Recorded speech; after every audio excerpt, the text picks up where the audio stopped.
Hi, I'm Nate Martin from 99bitcoins.com, and here's what's happened this week in Bitcoin in 99 seconds.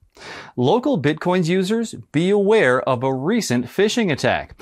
Users of the Local Bitcoins forum were redirected to a phishing site, which harvested their login details to steal deposits.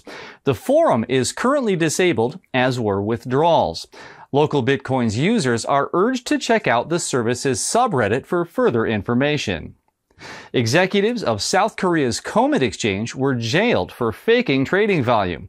Dishonest exchanges fake volume to mislead users regarding the popularity of their exchange and coins, which is a long-standing problem in crypto trading.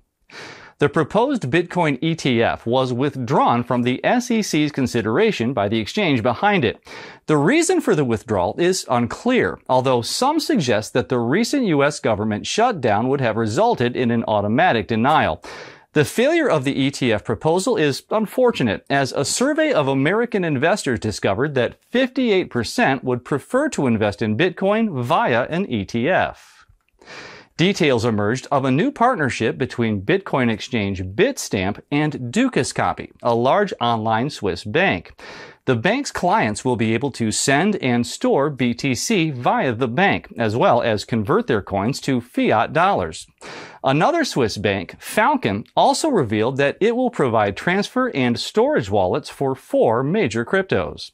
Finally, Switzerland's Crypto Valley in Zug is currently home to over 750 blockchain companies. This represents a 20% increase since the third quarter of 2018. That's what's happened this week in Bitcoin. See you next week.